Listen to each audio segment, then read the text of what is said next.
Qual é o cenário que a gente tem hoje no Brasil e que serve como pano de fundo para que a gente tenha essa ideia e esse tipo de trabalho e veja com bons olhos o planejamento tributário? Nós temos uma carga tributária hoje de aproximadamente 37,5%, né, sobre o nosso PIB. Então, de tudo que a gente produz, 37,5% vai para o governo. Existe um dado que é publicado todo ano, né, que é aquele Tax Free Day. O que significa o Tax Free Day? É o dia em que o empresário passa a poder trabalhar e o resultado do seu trabalho vem em prol da sua atividade, em prol da sua empresa. Esse prazo hoje no Brasil ele está girando em torno de 120 dias. Quer dizer que em 120 dias, tudo que se for produzido dentro de uma empresa acaba sendo revertido para o seu maior sócio, que é o governo. Então, nesse cenário, trabalhar com a ideia de planejamento tributário passa a ser muito interessante. O que a gente vai ter que cuidar, e que é o objeto da nossa palestra hoje? Como fazer um planejamento tributário, como acertar numa nova operação tributária, de forma que isso não vai resultar num problema. Muitas vezes o empresário, visando ter uma redução de carga tributária, que é uma coisa positiva, acaba tendo o quê? Um problema maior. E aí a gente pode também ver, por exemplo, essa semana terminou o prazo do Refis, o número de empresas que aderiram ao Refis em razão de operações que acabaram resultando em débitos tributários. Então, tendo em vista uma alta carga tributária que a gente tem no Brasil hoje, em todos os segmentos, é que se faz necessário olhar, pelo menos, para o que seja essa figura do planejamento tributário. Somente 24% das empresas sobrevivem por mais de um ano. Então, não é à toa que a gente observa o governo editando cada vez mais formas e regimes tributários. Agora saiu a nova lei do Simples Nacional, permitindo que uma série de atividades possa vir a aderir ao Simples Nacional. O que a gente recomenda?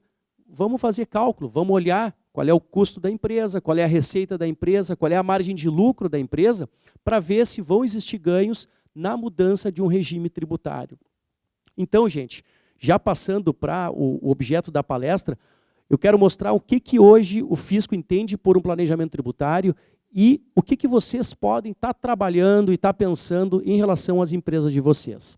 Então, eu vou começar trabalhando essa questão, trabalhando um pouco a questão da gestão tributária. O que é a gestão tributária? Para vocês entenderem de onde vem a essência do planejamento tributário. Gestão tributária está relacionado a gerenciamento de tributos de pessoas físicas ou jurídicas.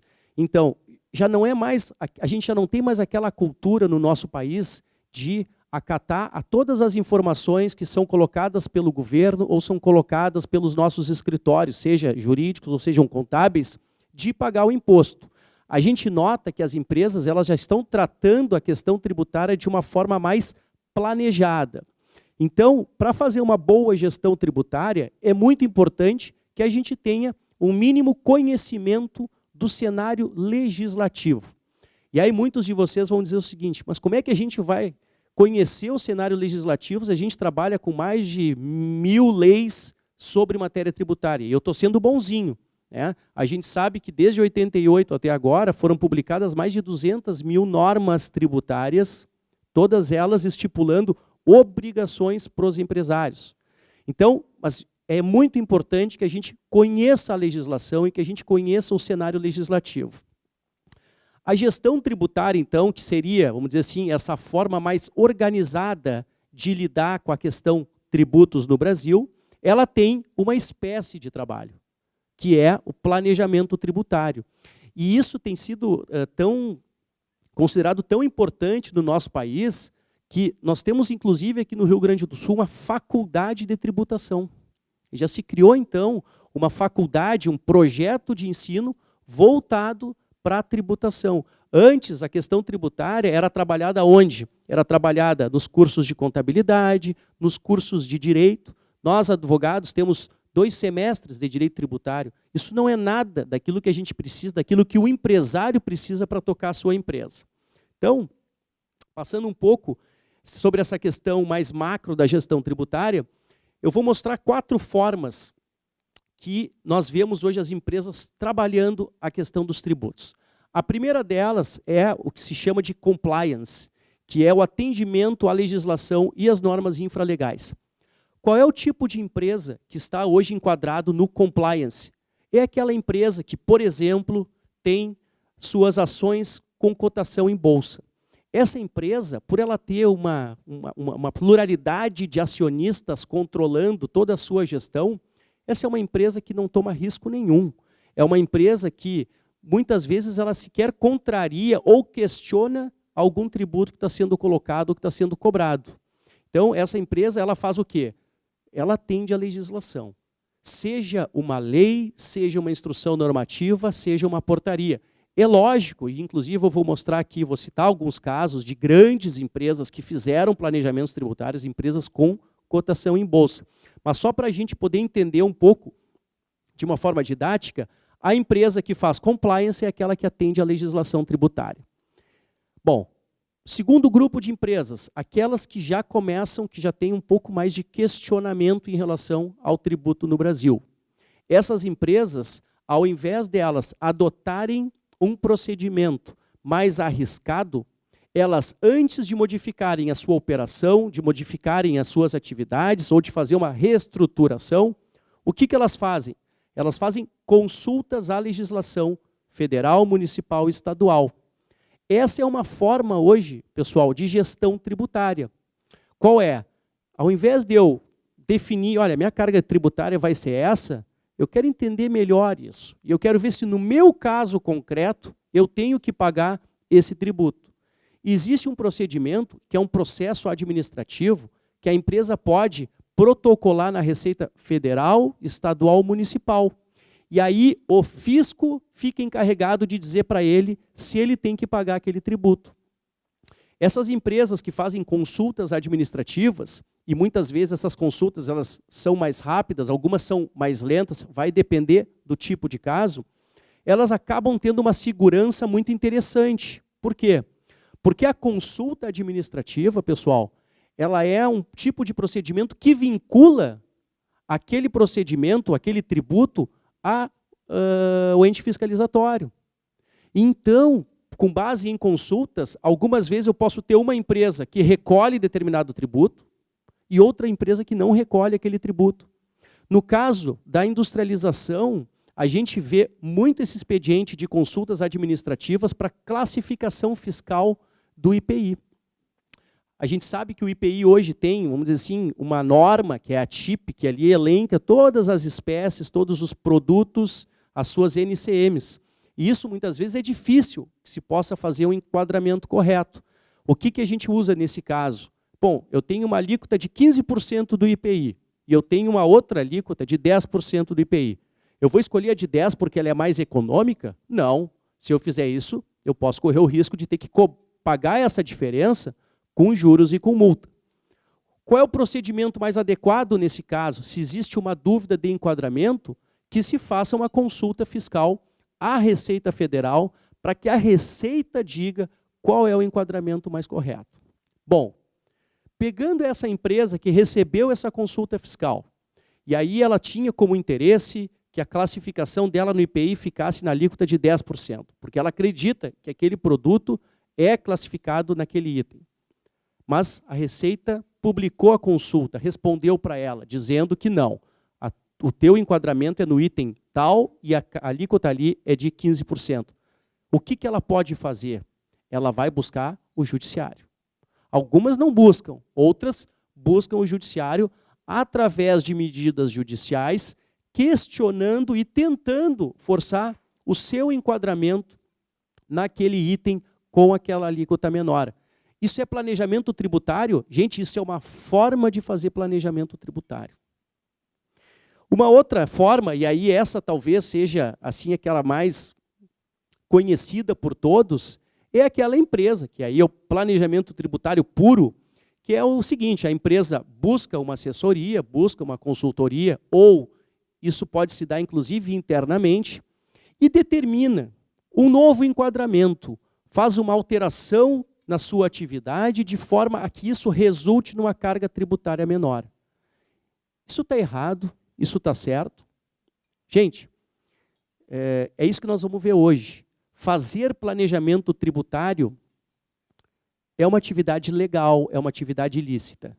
Só que ele vai depender muito da forma e de algumas outras premissas que a gente tem visto que o fisco está usando e que é o que ele considera para convalidar um planejamento ou não convalidar um planejamento tributário. Aqui eu vou passar, isso aqui é só o conceito de planejamento tributário, como a gente tem visto isso hoje no nosso cenário brasileiro, e a gente consegue entender esse conceito de planejamento tributário como uma forma de ou retardar o pagamento do tributo, ou eliminar o pagamento do tributo, ou reduzir o pagamento do tributo. Nenhum planejamento tributário vai conseguir eliminar ou reduzir a zero a carga tributária de uma pessoa jurídica no Brasil. Isso não existe. O que existe é trabalhar com algumas formas jurídicas previstas em lei, mas que demonstrem, sim, um intuito econômico da empresa em realizar determinadas operações. Isso é um planejamento tributário, esse é o conceito que a gente tem hoje trabalhado e que eu vou dar alguns exemplos para vocês. Pergunta, então, as empresas podem utilizar todos os instrumentos legais para criar o seu planejamento tributário e reduzir a carga tributária? Essa é a grande questão, gente. Só que para responder isso, a gente vai ter que passar por algumas premissas, algumas condições que o fisco coloca hoje para aceitar um planejamento tributário. Bom, eu sempre gosto de fazer essa diferenciação entre o que é uma elisão fiscal e o que é evasão fiscal. Elisão fiscal, gente, sempre vai tratar de uma operação lícita. A elisão fiscal, ela não tem como objetivo omitir uma informação que o fisco precisa, ela não tem como intenção fraudar uma informação, fraudar um livro, não. A elisão fiscal, que é aquilo que a gente equipara ao planejamento tributário, ela é uma forma lícita de trabalho e que, sim, tem uma finalidade, qual seja, de reduzir o pagamento do tributo. Então, alguns exemplos. Reestruturações societárias. Isso muitas empresas acabam fazendo, e isso é lícito. Eu posso abrir uma, duas, três empresas. Né? Eu não posso criar uma centena de empresas que não tenham funcionários e não tenham operação, simplesmente para emitir nota fiscal. Agora, eu, por direito, eu tenho, vamos dizer assim, a livre iniciativa de trabalhar com quantas empresas eu quiser, desde que eu demonstre qual é a finalidade disso que eu estou fazendo. A escolha entre lucro presumido, lucro real e simples nacional. Isso é um planejamento tributário? Claro que é. Claro que é. Quando eu pego a minha folha de salários e vejo que ela vai custar tanto, se eu for do lucro real ou se eu for do lucro presumido, e acabo migrando para o simples, isso é uma forma de fazer planejamento tributário. Eu estou escolhendo, dentre os regimes tributários mais benéficos, aquele que mais se adequa à minha atividade. Então, falar em planejamento tributário, gente, é pegar desde os casos mais simples até os casos mais complexos.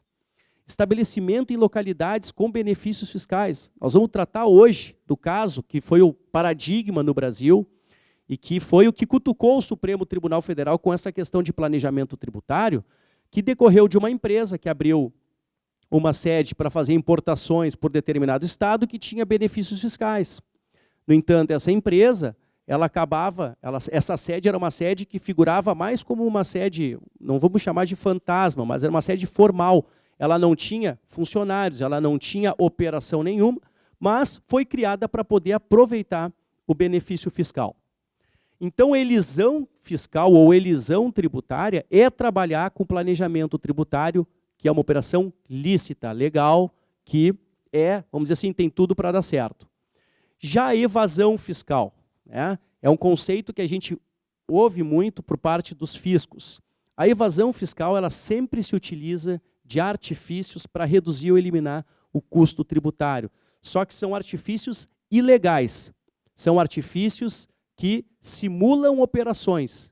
E aí a gente tem casos, vamos dizer, há 20 anos atrás, quando se falava em planejamento tributário, e isso posso dizer que já conheço um pouco o cenário, não só de agora, mas do passado, a gente via planejamentos tributários que chamavam de planejamento tributário nota fiscal calçada.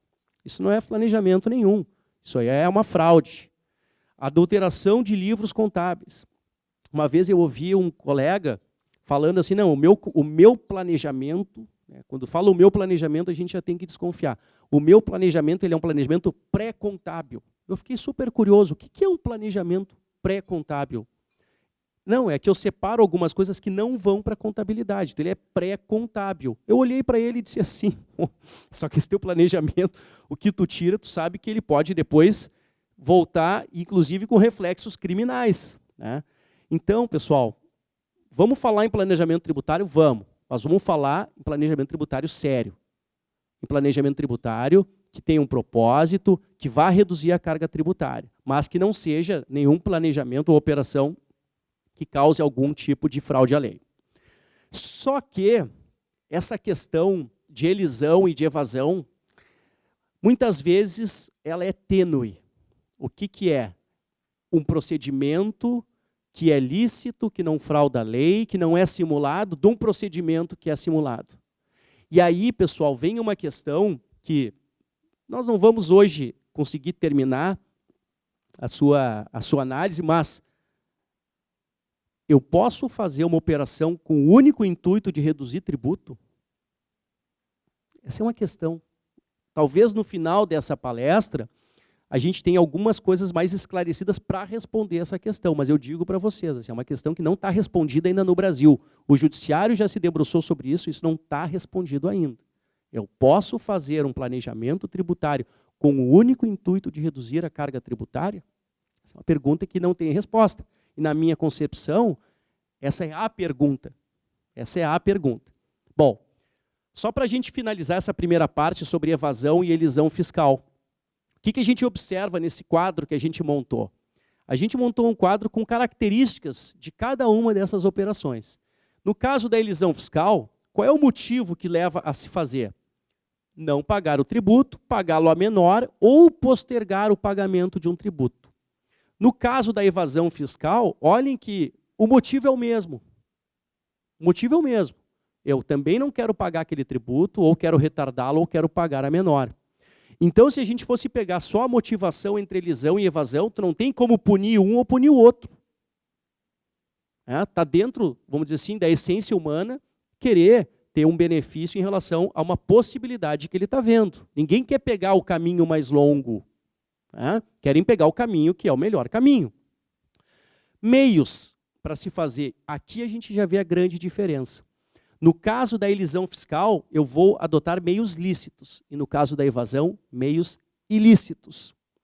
No caso do momento, também essa é uma questão que às vezes ela é polêmica, mas a gente consegue, para fins de uma apresentação, dizer que na elisão fiscal, normalmente, eu adoto uma operação, eu modifico a operação antes da ocorrência do tributo. E no caso da evasão, não. No caso da evasão, eu tenho a incidência do tributo, mas depois eu, por alguma razão, por algum meio, eu tento não pagar aquele tributo. Por isso que se diz que o bom planejamento tributário é aquele que é pensado preventivamente. Fazer planejamento tributário com o andar da carruagem, com uma execução fiscal, isso pode configurar, inclusive, fraude ao fisco, fraude a credores. Tá? Ou seja, todo negócio jurídico novo, criado para mudar o tributo, vai ser desconstituído. E a forma jurídica, né? No caso da elisão, eu tenho uma intenção e forma jurídica que são equivalentes, e no caso da elisão fiscal, muitas vezes penso numa forma, mas para enganar o fisco. Ou seja, eu crio uma situação simulada. E essa situação é que leva o fisco a desconsiderar aquele negócio que a gente fez para reduzir ou para retardar o pagamento do tributo. Se a empresa se mantém dentro da lei, o seu planejamento tributário será considerado válido? Essa é uma outra questão também muito importante. Para responder a ela, a gente tem que falar sobre essa Lei Complementar 104. E aí, gente, a Lei Complementar 104, ela criou uma novidade no nosso cenário legislativo. Foi ela que trouxe o que a gente chama no direito de norma fiscal anti-elisiva. O que é a norma anti-elisiva? É uma norma anti-planejamento tributário. É uma norma que vai, eu vou usar o termo regulamentar, mas é uma forma que vai definir como esse o planejamento tributário pode ser feito. Bom, então nós já estamos pisando em alguma coisa aqui, gente. Não é o assunto planejamento tributário, a gente já começa a notar que ele não é uma liberdade total, que o fisco também, quando ele olha para isso, ele tem alguns parâmetros para olhar. E essa norma, essa lei complementar, ela trouxe algumas questões aqui que são muito interessantes para a gente trabalhar. O que ela disse? O artigo 116 dela, isso aqui é muito importante, é o, vamos dizer assim, o foco da minha apresentação. A autoridade administrativa, no caso a fiscalização, poderá desconsiderar atos ou negócios jurídicos praticados com a finalidade de dissimular a ocorrência do fato gerador do tributo, ou a natureza dos elementos constitutivos da obrigação tributária, observados os procedimentos a serem estabelecidos em lei ordinária. Pessoal, o que aconteceu após a lei complementar? Esse dispositivo é lá de 2001, nós já temos aí 13 anos de vigência desse dispositivo. Foi criada a norma anti-elisiva, dizendo o quê? O empresário, a empresa, a pessoa física pode fazer planejamento tributário. No entanto, o fisco pode desconsiderar determinadas operações se ele observar que essas operações tinham como finalidade dissimular determinadas situações, ou seja, dissimular a ocorrência do fato gerador. No entanto, esse dispositivo traz uma questão muito importante, que é essa parte que eu coloquei em vermelho. Observados os procedimentos a serem estabelecidos em lei ordinária. O que significa isso, em outras palavras? Que tem que ser regulamentada essa matéria. A norma anti-elisiva, ela precisa de regulamentação. Eu, como contribuinte, como cidadão, eu tenho que poder entender, bom, qual é o parâmetro que o fisco vai utilizar para entender se determinado negócio jurídico foi dissimulado ou não foi dissimulado. Eu não posso só depender da opinião do fisco. Eu preciso ter um critério legal. E é isso que essa lei fala, que tem que ter uma regulamentação. No entanto, qual é o grande problema que a gente vive no Brasil hoje sobre planejamento tributário? É a falta de regulamentação sobre essa situação.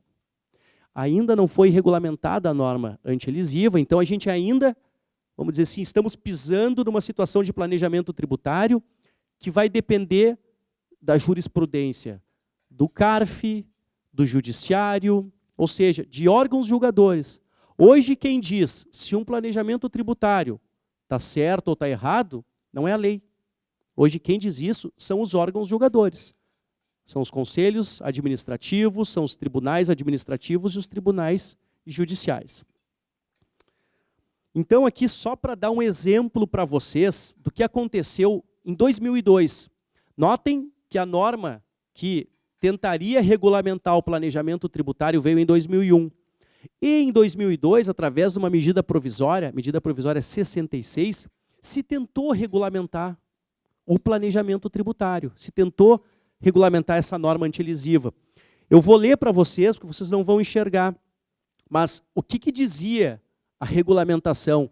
E eu digo dizia porque esse dispositivo ele acabou não sendo incorporado à legislação. Ele foi vetado antes da sua aprovação. Ele constou da medida provisória, só que quando a medida provisória foi convertida em lei, ele não foi aprovado. Sofreu um veto. No caso do artigo 14, ele dizia o seguinte: são passíveis de desconsideração os atos ou negócios jurídicos que visem a reduzir o valor do tributo, a evitar ou a postergar o seu pagamento ou a ocultar os verdadeiros aspectos do fato gerador ou a real natureza dos elementos constitutivos da obrigação tributária. E agora que vem a parte mais importante. Parágrafo 1º. Para desconsideração de ato ou negócio jurídico, dever-se-á levar em conta, entre outras, a ocorrência, primeiro, falta de propósito negocial. E segundo, abuso de forma.